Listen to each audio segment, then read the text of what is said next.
Welcome back to Rolling Solo. My name is Adam Smith, and today, very excited to be kicking off a brand new showcase here on the channel, this time for the Isofarian Guard from Sky Kingdom Games. You'll remember in the past when this originally hit Kickstarter, I did some coverage on this one to show you guys how this flows and operates to help you make that informed decision as to whether or not this is a game for you. Now I'm coming back with a showcase to show you this game in its final version, as that first Kickstarter has since delivered and has been well received by the backers that have gotten the game.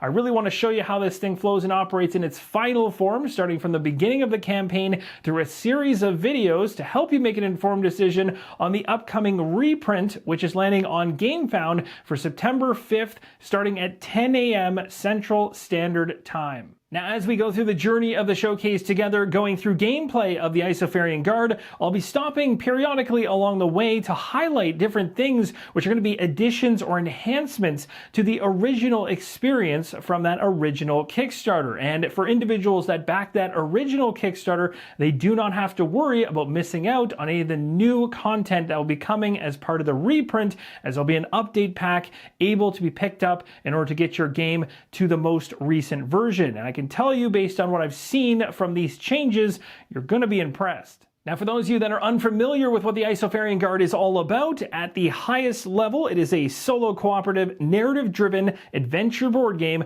for 1 to 2 players. And it was designed to be an open-world sandbox tabletop experience that gives players the freedom to choose how they want to play. So you have many different nodes across the game world and selection at your fingertips. The game is broken up over 5 campaigns, and inside each campaign is a number of chapters. The entire experience is over 300 hours of gameplay, which is extremely good bang for buck. And also worth mentioning, this neoprene mat is an add-on, and as you can see, this is the game world you'll be traversing for the large majority of your adventure, and you'll see it has well over 100 nodes to check out as you go through your adventure and have the free will to do so amongst those. I will talk more about the differences in color as we get further into the showcase, but the other thing I want to mention is on the opposite side of this, which I'm not going to spoil or show you, whether you have the game board or the add-on neoprene mat, is another map which is going to come into play at the tail end of your campaign or journey. Now, I'm sure there's many of you that are interested in what this game box actually looks like on the outside, and even more importantly, how things are structured and stored on the inside. So let's go over that. Here is a look at the outside of the game box. You're going to see the 8 major characters here at the front of the box. You also have 2 on each side. If I was to rotate it, it would have a similar look and feel format-wise, but the characters in those slots would change around the outside of the game box. We're now going to go ahead and take the lid off, and I'll show you just how well things are stored inside.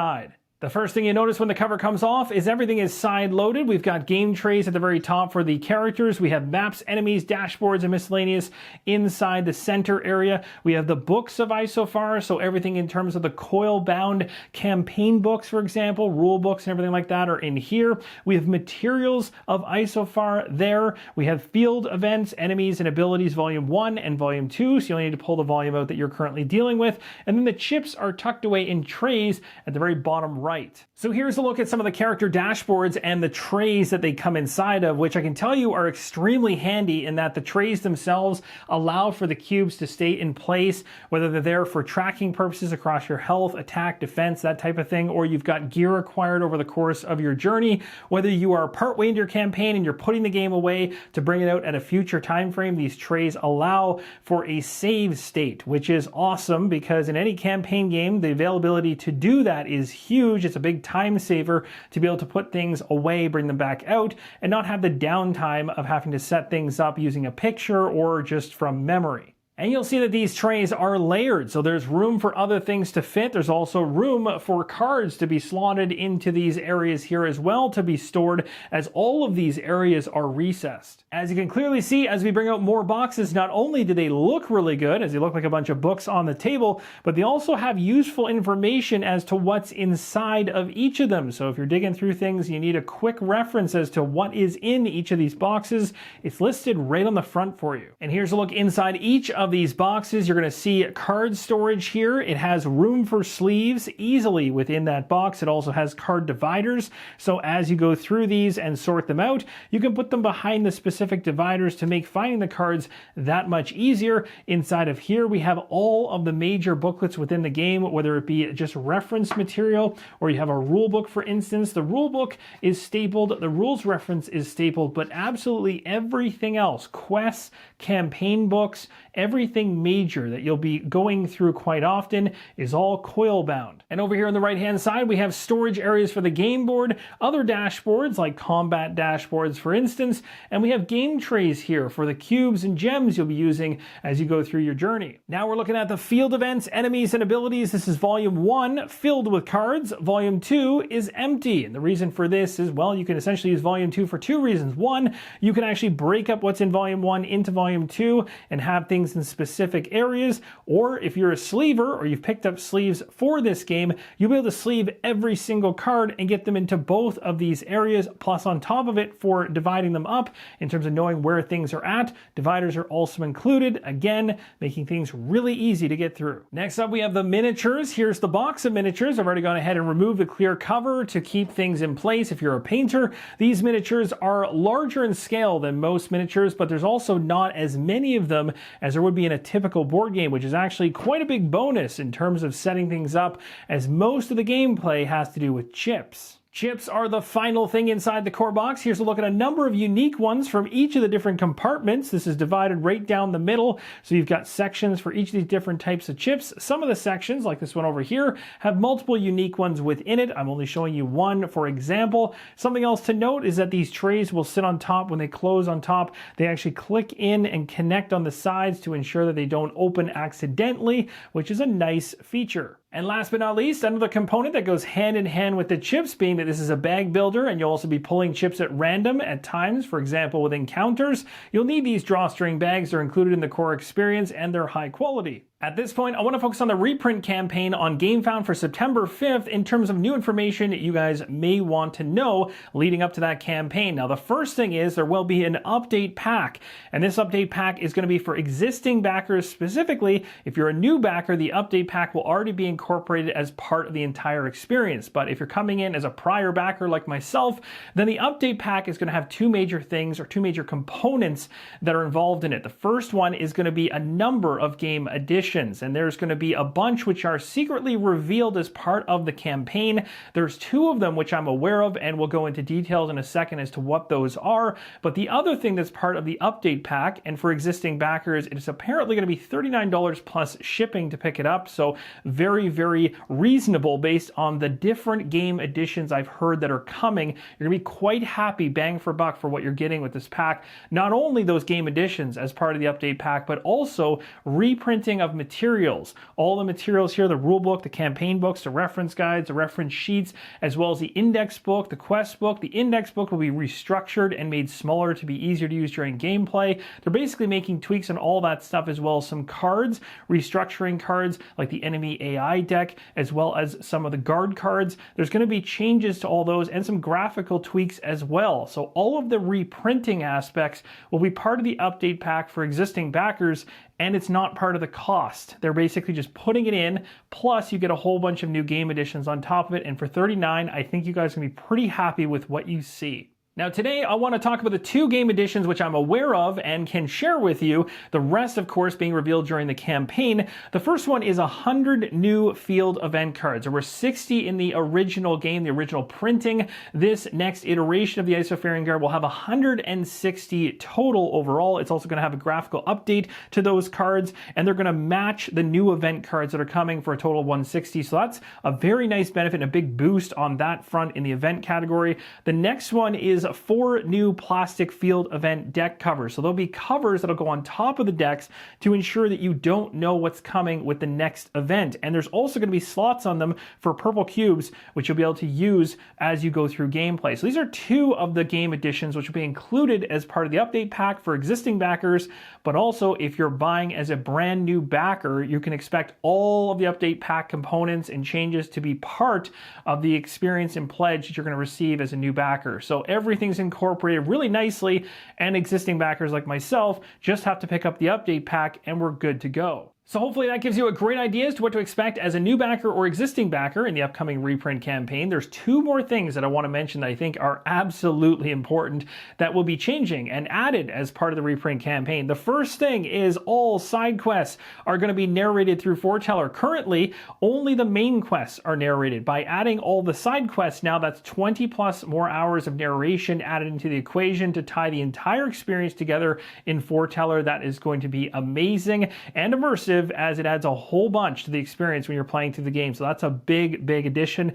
The other one, which I really like, and I've been referencing it myself, it currently exists as a resource, is the Rule Pop resource. It's actually an online site which you can save directly to your phone as an app to have a quick reference, keyword search to find things that you need about the rules quickly. So you don't have to dig around in the printed material as much if you don't want to. And on top of that, there will be a campaign tracker built into that Rule Pop system, which is going to be very helpful for saving progress or potentially even playing games with people that are living in different areas but saving it into a similar location. So that is huge, and those are going to be big time additions to the overall experience. Now, on the topic of Rule Pop, as I mentioned, there's a reference and there's going to be a campaign tracker. The reference is already available. You can go to the Sky Kingdom Games website right now and you can find a link which you can then save as an app on your phone if you want, or even just reference it on your PC. But either way, you'll get a screen of keywords. You'll also have the ability to search within in the top right-hand corner. There's a really handy tips button down here which will literally take you straight into the Campaign 1 starting guide and give you a summarized approach to how to begin your adventure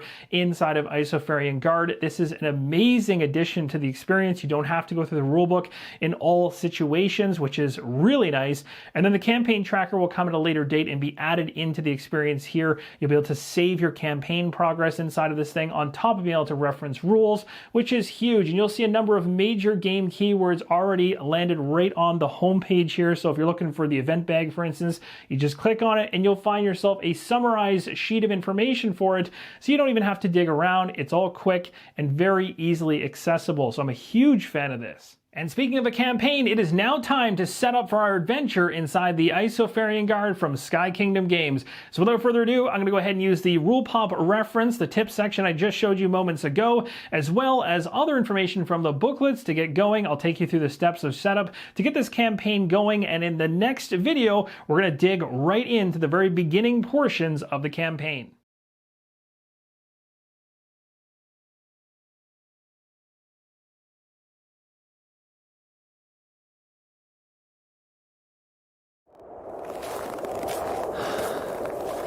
A cold wind bites into your face as you stare across the killing field. It makes your eyes water and then freeze, covering your eyelashes in tiny ice crystals. You close your eyes to melt the ice, and so you won't have to stare at the bodies. The Falmundians lay piled up in the narrow pass, where you and your fellow guards had ambushed them. A few soldiers had managed to survive the initial arrow barrage and attempted to flee, but they only provided slightly harder target practice. Even with your eyes closed, the images are etched on your eyelids. The surprise on the soldiers' faces, followed quickly by fear and panic. They hadn't stood a chance.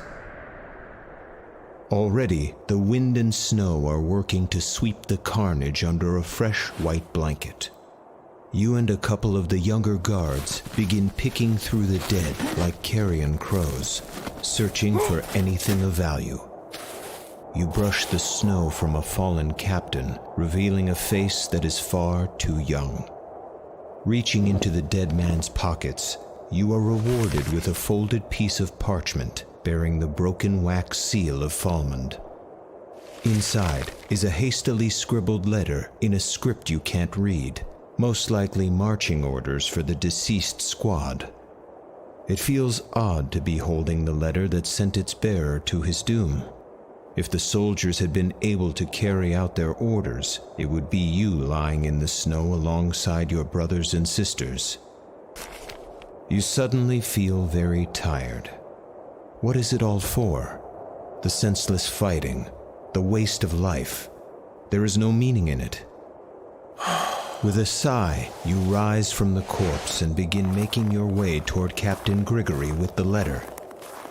On the way, you pass Pavel and Yana, who are busy rifling through another corpse. They glance up and notice the letter, nodding in approval, before returning to their grim task. Captain Grigory is deep in conversation with Vera, Catherine, and Karzan when you approach with the letter. The captain notices you and breaks away from the group. What have you found, Yuri? A letter on their captain, sir. Probably orders, but I can't make it out. Captain Grigory scans the letter and frowns. This is odd. It appears this group was not part of the regular army. They were a special detachment calling themselves Stone Hunters. What could their purpose have been? I have heard of these Stone Hunters, says Catherine, stepping forward. They have bought into their Mad King's delusions about the Stonebound. Stonebound? You mean the rumors of people with magic powers? Yes, these Stonebound supposedly use special stones to give them magic powers. This group of stone hunters must have been tracking some poor soul when they made the mistake of crossing into our lands. Oh, it's all nonsense, Interjects Vera. The Stonebound don't even exist. What kind of fool believes in magic and fairy tales? What do you think, Karzan? Do you have any insight on the matter? Karzan looks down at his boots and inhales slowly before letting it out. He seems to be weighing his thoughts. A few moments pass before he seems to reach some decision. He looks up slowly and meets the captain's eyes. It's not nonsense. I have seen a Stonebound with my own eyes. Karzan waits to be interrupted, but everyone is silent, waiting for him to go on. This was a few months ago. I was on a galley patrolling just off the east coast near neutral waters.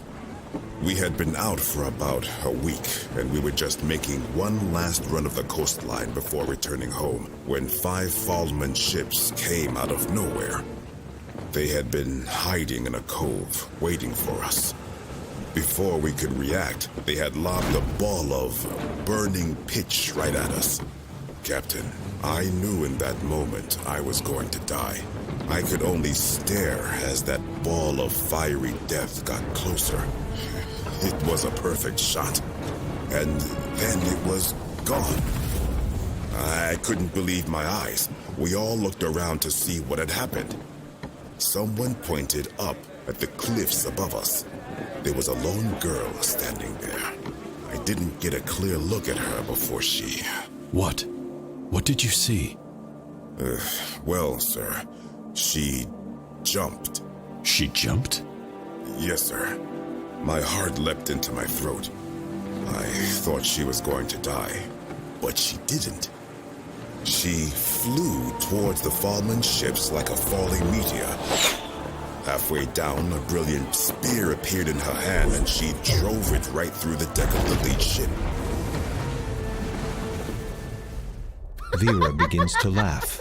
It starts as a snicker and builds up to a full-on belly laugh. Oh, why have we never heard of this meteor girl of yours, Karzan?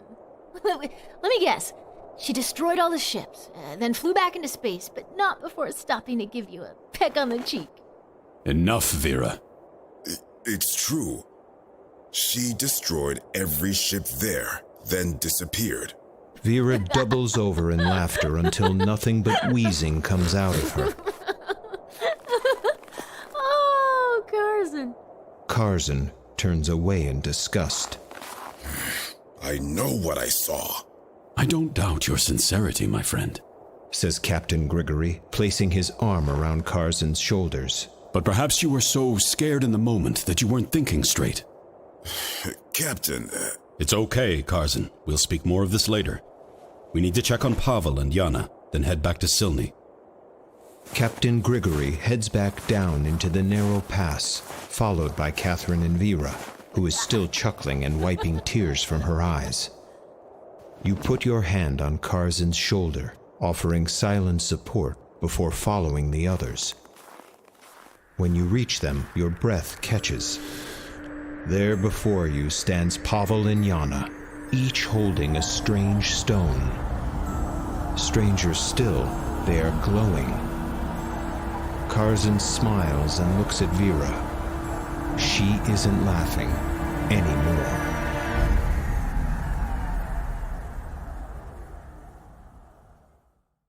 Campaign 1 begins with Grigory traveling to Silny to inform the king about what has happened, and chapter number 1 serves as a tutorial. You'll see this all visually as we go through it together. When you're playing solo, you're going to control Grigory, and you only have one character to start things off, but partway through campaign number 1 and into the tutorial, we're going to see a second guard come into the equation and have 2 at our disposal. Of course, if you're playing with an additional individual, then that individual will be controlling a different character. Playing solo, I'll be using both, but we start off with just Grigory. Our hero begins his adventure with 20 health, 3 attack, and 2 defense, all using red cubes, as well as 2 gray action cubes in his available area. Grigory begins his adventure with 3 pieces of equipment. He has a weapon, an armor, and an item. The 3 equipment cards go inside the recess areas of the hero dashboard. You'll see the captain's blade there with a single star guard tunic, and a health potion. At this point, we're going to build out Grigory's bag. We're going to take a look at the attack value, which is 3. We'll be grabbing 3 attack chips, which are the sword chips. Then we're going to look at the shield value for defense. That's going to be 2, so we'll grab 2 shield chips as well. Also worth noting that bag-wise, you can choose the blue or the gray one for your character. The black one is used for events. We'll populate that in a little bit. We've got the 3 attack chips, single sword on each of them, going into the bag, as well as the 2 defense chips. With that now sorted, we're going to go ahead and grab a guard ability dashboard and place it nearby, as well as an enemy dashboard above. Next, find Grigory's guard ability cards, specifically the one titled Guard, Feint, and Advance. Place those in the first 3 rows of the guard ability dashboard. And so you're aware the cards are double-sided. On the opposite side is Take Cover, Preparation, and Critical Strike, but they start on the opposite side. And you'll know they're on the correct side as the P will be in the top right-hand corner, which stands for Primary. Our hero also begins with a Stonebound ability card called Cross Slash. You can place this in any of the available slots on the ability dashboard. Then place a red Speaking Stone gem in the number slot below the card in the ready slot on the left. On the back of the Stonebound ability card, you're going to notice at the very top of the card it states Garnet. This means you're getting a Garnet Speaking Stone, and this is going to go on the Captain's Blade. Here's a look at the Garnet Speaking Stone that we got as a result of the back of the ability card. You can see on the right, we're going to flip that back over to be face up. The mini card, the Garnet, is going to be attached to the Captain's Blade in one of the slots. You'll notice that when you flip over the captain's blade on the opposite side, there is an empty slot here, and we're going to be using the garnet to slot into it, which is going to boost this blade and give us an additional chip to put into Grigory's bag. And to know which chip is being placed in the bag, simply flip it over. You'll see not only how many chips are being added in, but what type as well. We're going to place both of these in the slot here. We'll place a speaking stone on the bottom, the captain's blade on top, both facing up. And just like that, we've got the chip we need. We'll place this inside of Grigory's bag. It's also worth mentioning, you will notice some iconography on the sword itself. This is going to tell you the cost in the bottom left-hand corner as to what you need to spend by placing a chip on this captain's blade to do a standard attack. And it's also going to tell you what you gain from it as a modifier on top of what your standard attack value already is. So we already have a 3. So by placing a single sword here, we'd be able to boost this by 0, but it would allow us to do a standard attack at 3, which is still pretty solid. So don't get this confused as to what other chips you should be adding into Grigory's bag at setup. It's simply just to make a standard attack during an actual combat. Next, I placed the chip trays just above the enemy dashboard. As I alluded to earlier, we're going to use the event bag, which is the black bag. We're going to find specific chips to place inside this event bag. From the black chips, you're going to want to find single skull, double skull, triple skull, and 2 compasses and place them all into the black event bag. Now find the Index's coil-bound book and keep that within easy reach. Then you're going to want to find the dials for the game, the Sil dial and the Lux Essence dial. Set them both to 0 nearby. Now find your field event decks. There's 3 of them in blue in the bottom right-hand corner, yellow, and then red. And they're 20 cards each. Shuffle them up individually. You'll have a total of 60 across the 3 decks. It's worth mentioning, this ties again to the mention of the change in the reprint, where there'll be a game edition of 100 extra field event cards into these decks, plus the covers, which will keep the top card secret. And that's going to do it in terms of the setup to get ready for campaign number 1. Last thing to mention is there are card trays inside the game. You can keep those nearby, just like the chip trays, so you can quickly grab cards as you need them. At this point, we need to place Grigory on node 28, beginning our campaign. Node 28 is right here, where we'll place Grigory's bust chip. And that's all that's required to begin your adventure in the Isofarian Guard from Sky Kingdom Games. That's going to wrap up this video. Thank you guys so much for watching. Really hope this was informative and helps you get prepared for the reprint campaign in the future. If you have the game in hand from the first printing of the game, then I also hope this showcase helps you get the game to the table and shows you how it flows and operates. And for those of you on the fence curious about what this provides as a solo experience, well, you're about to find out in subsequent videos. So hope you'll stick around to join me as we venture into the campaign together. Thank you guys so much for watching. And as always, keep on rolling solo.